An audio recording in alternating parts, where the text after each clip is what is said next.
నమస్తే welcome to special in depth వాళ్ళ topic వచ్చేసి తెలంగాణ బీజేపీ న్యూ బాస్ గురించి.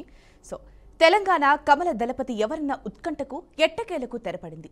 ఈ పదవికి మాజీ ఎమ్మెల్సీ రామచంద్రరావు పేరు ఖరారవ్వడం ద్వారా బీజేపీ రాష్ట్ర అధ్యక్ష స్థానానికి దిశానిర్దేశం కలిగింది. ఈ నేపథ్యంలో రాజకీయ రంగంలో ఊహాగానాలకు ముగింపు పడింది. తెలంగాణలో కమలం కొత్త రాగంతో రామచంద్రరావు సారథ్యంలో ఎలా ముందుకు సాగుతుంది, ఎలా దిశానిర్దేశాలు ఉండబోతున్నాయన్న మరో ఉత్కంఠ కాషాయ వర్గాల్లో నెలకొంది. ఆశలతో ఉన్న పలువురు కీలక నేతలకు ఈ నేపథ్యంలో చుక్కెదురయ్యింది.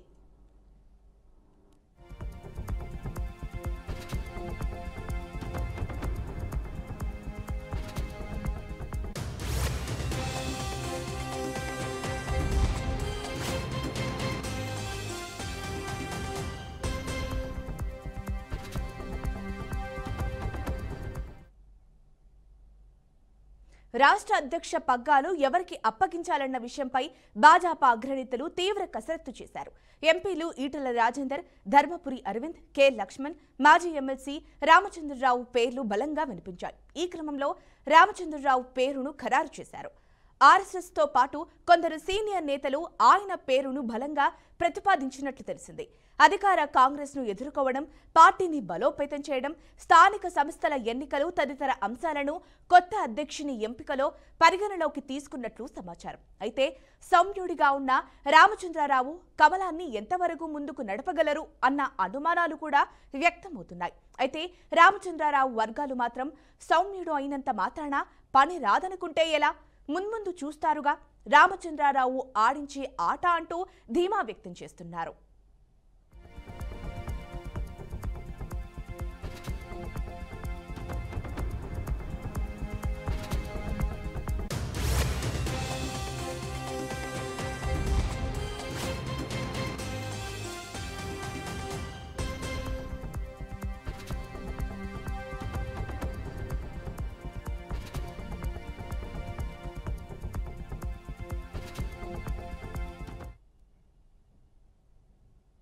రామచంద్రరావు ఒక సీనియర్ న్యాయవాది, బీజేపీలో దీర్ఘకాల అనుభవం కలిగిన నాయకుడు. 1985 నుంచి హైదరాబాద్లో న్యాయవాదిగా పనిచేస్తున్న ఆయన 2014లో బార్ కౌన్సిల్ ఆఫ్ ఇండియా సభ్యుడిగా ఎన్నికయ్యారు. అఖిల భారతీయ విద్యార్థి పరిషత్లో చురుకైన పాత్ర పోషించిన ఆయన ఏకీకృత ఆంధ్రప్రదేశ్లో బీజేపీ జనరల్ సెక్రటరీ, చీఫ్ పర్సనల్గా పనిచేశారు. 2015 నుంచి 2021 వరకు హైదరాబాద్, రంగారెడ్డి, మహబూబ్ నగర్ గ్రాడ్యుయేట్స్ నియోజకవర్గం నుంచి ఎమ్మెల్సీగా సేవలందించారు. రామచంద్రరావు స్వచ్ఛమైన ఇమేజ్, శాంత స్వభావం, సంస్థాగత నైపుణ్యంలో పార్టీలో గుర్తింపు పొందారు. ఇటీవల తెలంగాణలో బీజేపీ సభ్యత్వ నమోదు కార్యక్రమాన్ని విజయవంతంగా నిర్వహించారు. ఇది ఆయన సమన్వయ సామర్థ్యాన్ని చాటుతుంది. అలాగే ఆర్ఎస్ఎస్ తో ఆయనకున్న బలమైన సంబంధాలు ఈ ఎంపికలో కీలక పాత్ర పోషించాయని సమాచారం.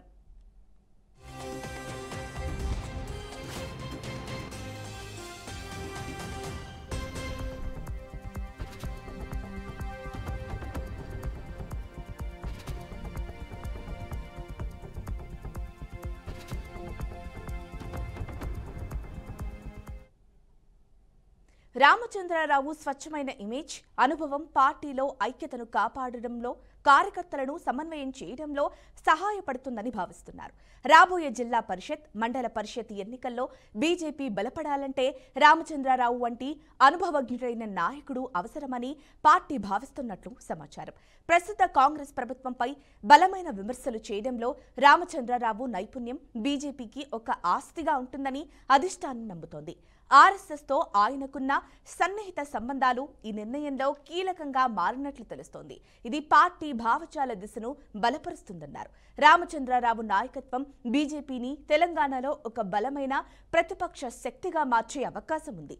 తెలంగాణ బీజేపీ అధ్యక్షుడిగా రామచంద్రరావు ఎంపిక రాష్ట్ర రాజకీయాల్లో పార్టీకి కొత్త దిశను చూపించే అవకాశం ఉంది. అయితే ఈటెల రాజేందర్, ధర్మపురి అరవింద్ వంటి సీనియర్ నాయకుల అసంతృప్తిని అధిగమించి పార్టీలో ఐక్యతను కాపాడడం ఆయన ముందున్న ప్రధాన సవాల్.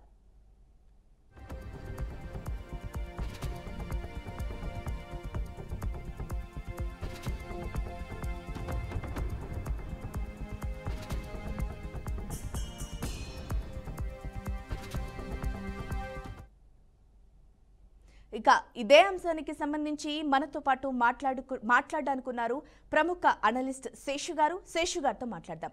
నమస్కారం అండి. నమస్కారం సార్, మరి రామచంద్రరావు సౌమ్య స్వభావం తెలంగాణలో బీజేపీని దూకుడుగా నడిపించడంలో అడ్డంకిగా మారుతుందంటారా?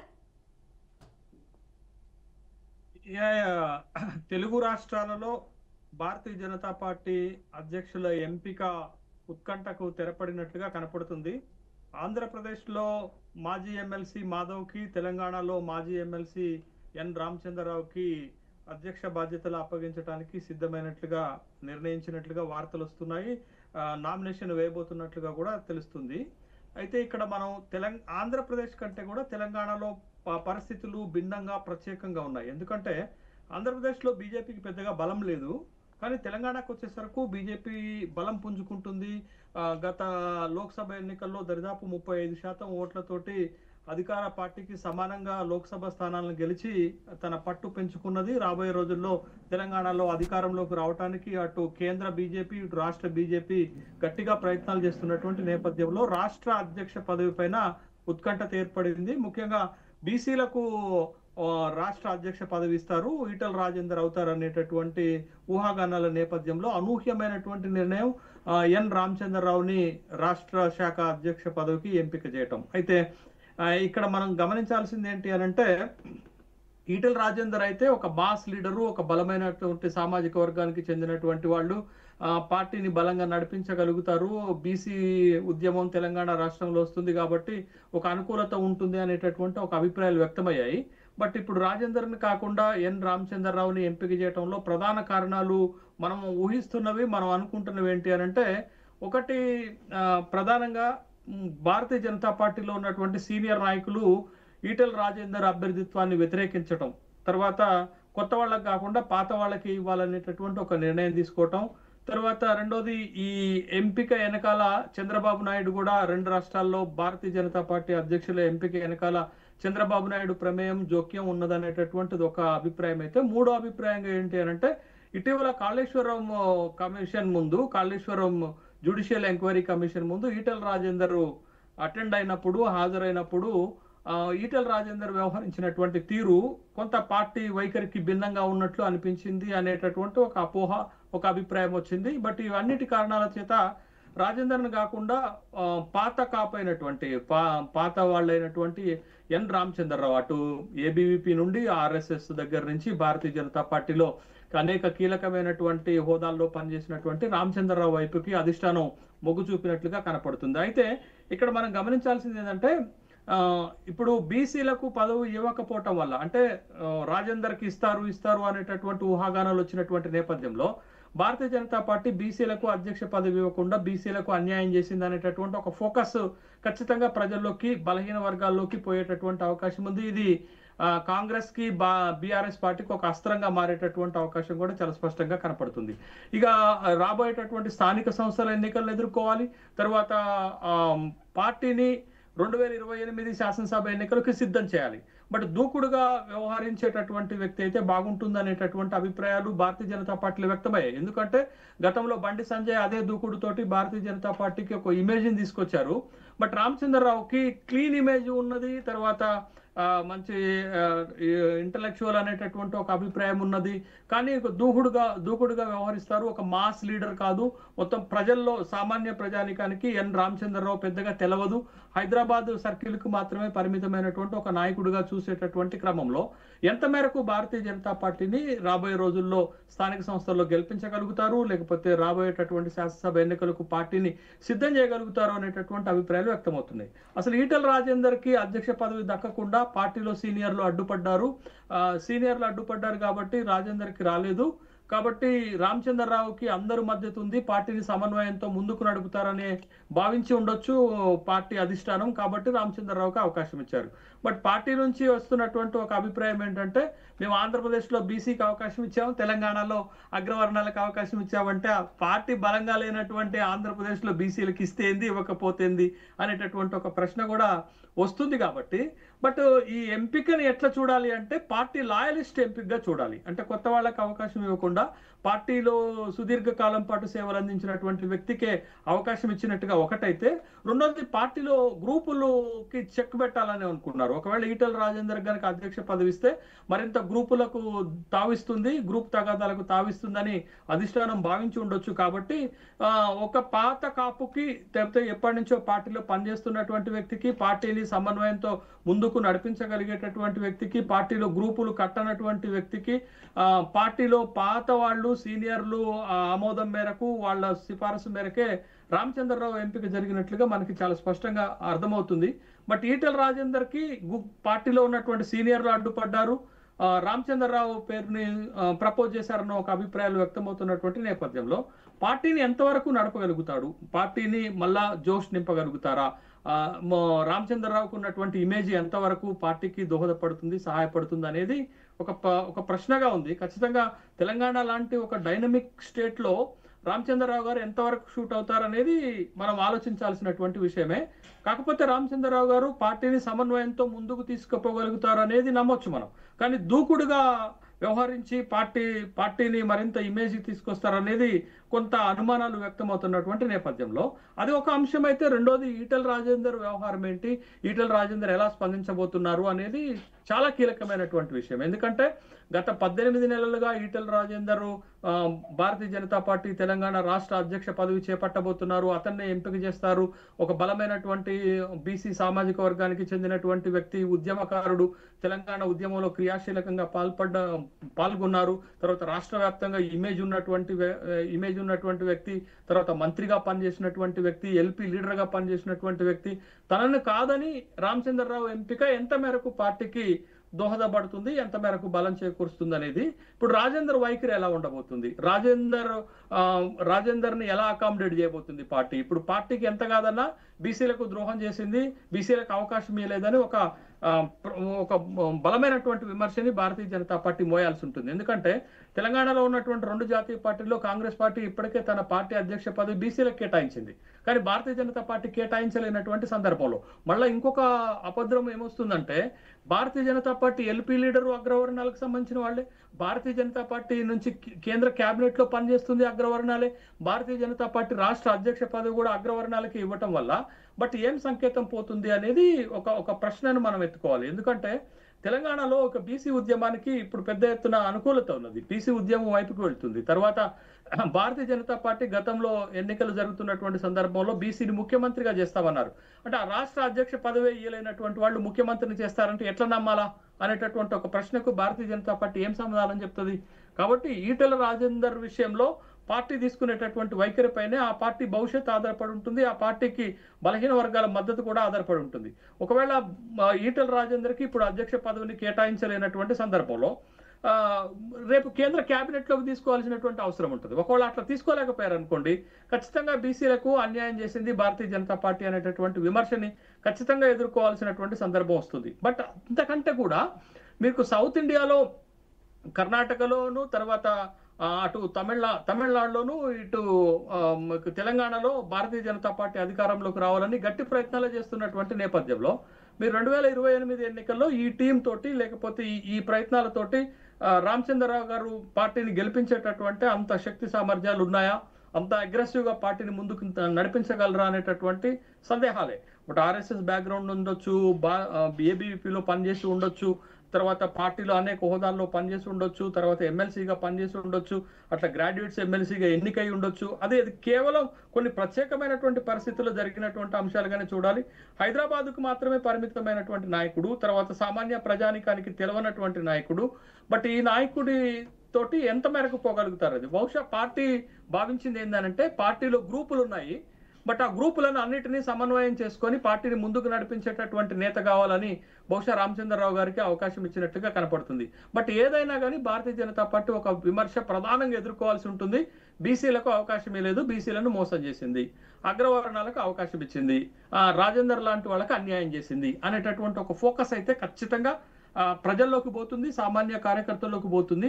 వెరాజ్ మీరు ఈటెల రాజేందర్ ఒక బలమైన మాస్ లీడర్.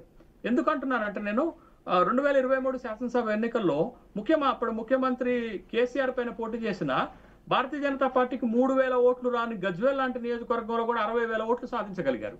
బట్ హుజురాబాద్ లో ఓడిపోయి ఉండొచ్చు, అక్కడ ప్రత్యేకమైన పరిస్థితులు ఉండొచ్చు, అక్కడ కూడా 60,000కు పైగా ఓట్లు తీసుకోగలిగారు. అంటే భారతీయ జనతా పార్టీ ఒక పార్టీ తోటి గ్రామీణ నియోజకవర్గాల్లో 60,000 ఓట్లు సాధించడమే కాదు, ఇప్పుడు తెలంగాణ రాష్ట్రంలో కాదు దేశంలో 2వ అతిపెద్ద లోక్సభకు ప్రాతినిధ్యం వహిస్తున్నటువంటి వ్యక్తి, మల్కాజ్గిరి లాంటి ఒక అతిపెద్ద నియోజకవర్గంకి ప్రాతినిధ్యం వహించడమే కాదు 3.5 లక్షల ఓట్ల మెజార్టీతోటి గెలిచినటువంటి వ్యక్తి. కాబట్టి ఒక బలమైన మాస్ లీడరు, ఒక బలమైన సామాజిక వర్గానికి చెందినటువంటి ఈటెల రాజేందర్కి అవకాశం దక్కకపోవటం అనేది కొంత భారతీయ జనతా పార్టీకి ఇబ్బందికరమైనటువంటి పరిస్థితులే వస్తాయనేది నా అభిప్రాయం.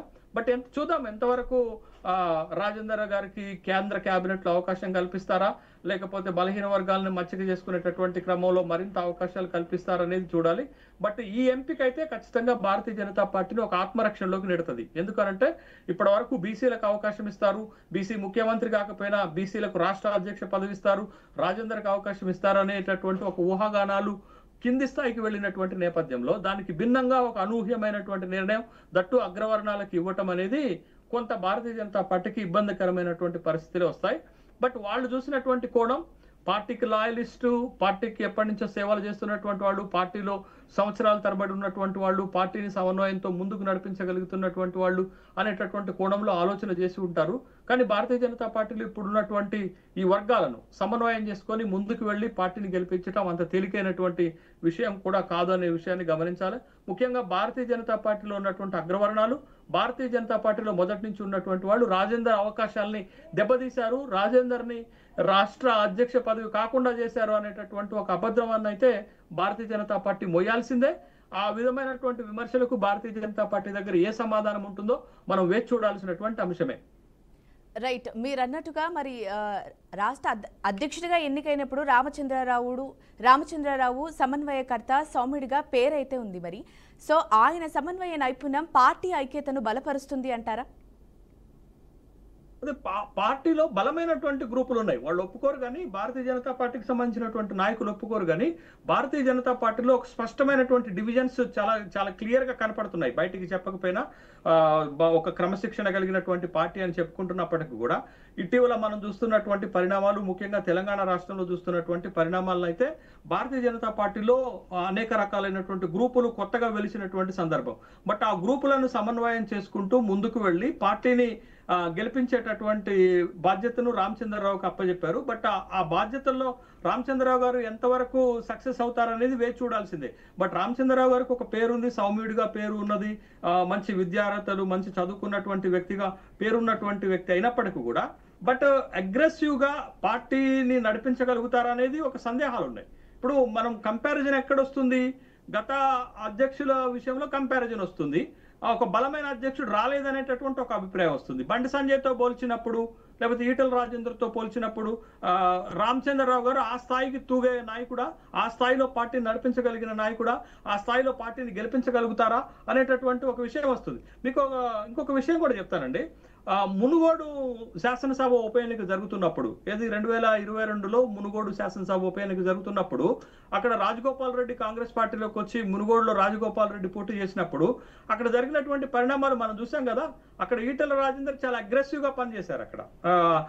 అక్కడ ఈటెల రాజేందర్ భార్యకు సంబంధించినటువంటి ఊరిలో గొడవ కూడా జరిగినటువంటి సందర్భాన్ని మనం చూసాం. బట్ ఆ స్థాయిలో పార్టీని ముందుకు తీసుకుపోగలుగుతారా?